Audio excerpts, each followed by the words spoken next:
Un chat noir, une corne de bœuf, des fétiches retrouvés dans le palais présidentiel de Côte d'Ivoire et un homme qui passe du pouvoir à l'exil en quelques heures. Voici l'histoire de Jean-Baptiste Monké, l'homme qui aurait pu diriger la Côte d'Ivoire avant qu'un complot ne le fasse disparaître du jeu politique.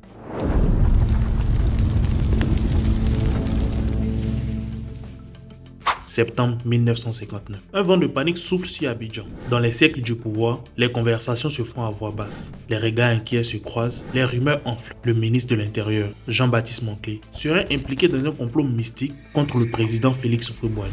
Un crime impardonnable dans une société ivoirienne où superstition et politique sont intimement liées. En vérité, derrière cette histoire, il y a bien plus qu'une simple accusation de sorcellerie. Monké n'est pas qu'un simple ministre. Il est l'un des hommes les plus puissants du pays, un proche de Houphouët, mais aussi un rival de plus en plus gênant. Depuis quelque temps, son influence grandit, sa voix porte, et certains commencent même à murmurer qu'il pourrait un jour prendre la place du président. Et puis, tout bascule. La police annonce avoir découvert un fétiche dans la résidence de Houphouët-Boigny à Yamoussoukro. Une tête de chat noir et une corne de bœuf. Des symboles qui, selon certaines croyances, auraient été utilisés pour jeter un sort au président. Monké est immédiatement accusé. En quelques heures, il perd tout.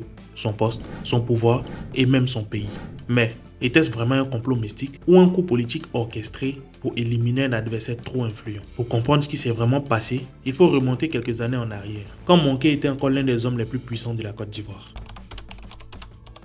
Jean-Baptiste Monké n'a pas toujours été un homme traqué et exilé. Avant de devenir une menace, il était l'un des piliers du pouvoir de la Côte d'Ivoire. Il fait partie des proches du président depuis la création du PDCI. Ensemble, ils ont mené la lutte contre le travail forcé imposé par l'administration coloniale française. Monké n'est pas un simple exécutant. Il est brillant, ambitieux et surtout très influent. Ses discours frappent fort, son franc-parler impressionne. Très vite, il devient incontournable. En 1957, quand Houphouët-Boigny est nommé Premier ministre du gouvernement autonome ivoirien, Monké devient ministre de l'Intérieur. C'est une position clé. Il contrôle l'appareil sécuritaire, gère l'ordre public et veille sur la stabilité du régime. En gros, il est l'un des hommes les plus puissants du pays. Mais en politique ivoirienne, plus on monte vers le haut, plus les risques sont grands. Monké commence à s'attirer des inimitiés. Son style direct et son influence grandissante dérangent. Certains au sein même du PDCI murmurent qu'il pourrait un jour remplacer Félix Houphouët-Boigny.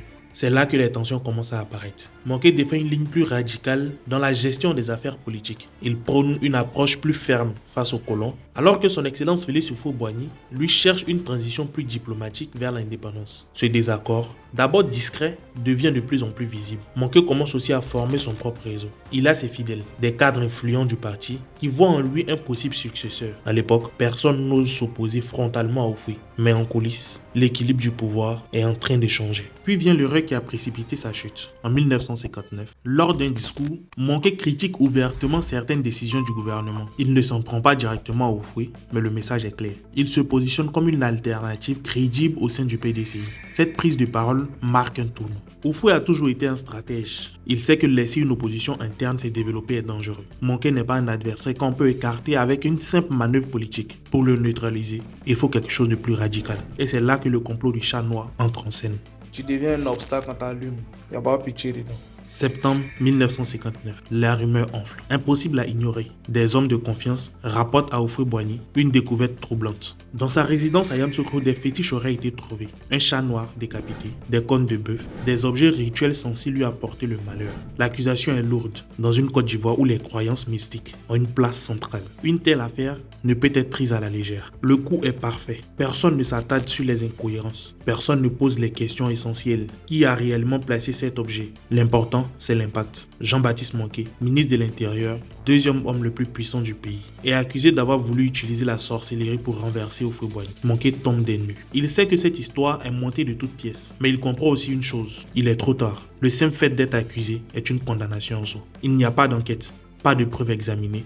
La machine politique est lancée. Il est directement placé en première ligne. Le 3 septembre 1959, il est destitué de ses fonctions. Le jour même, il est contraint à l'exil au Dahomey, actuel Bénin. Aucune résistance, aucune explication publique, juste un effacement brutal. L'homme qui, quelques mois plus tôt, dominait la scène politique ivoirienne disparaît en quelques heures. Pendant ce temps, à Abidjan, Houphouët-Boigny renforce son pouvoir. Ceux qui auraient pu soutenir Monkey se taisent. Ils ont compris le message. Personne n'est intouchable. Monkey, lui, regarde son monde s'écrouler depuis l'étranger. Il sait qu'il ne reviendra pas de sitôt. Il sait aussi que cette affaire des chats noirs ne restera pas dans l'histoire comme une manipulation politique, mais comme un scandale surnaturel. Un récit où le mystique a écrasé la raison. L'indépendance de la Côte d'Ivoire arrive l'année suivante sans lui. L'exil aurait pu être temporaire. Beaucoup de figures politiques tombées en disgrâce finissent par retrouver leur place, négocient leur retour, attendant que le vent tourne. Mais pour Monkey, les portes du pouvoir sont fermées. Il n'y a pas pitié dedans.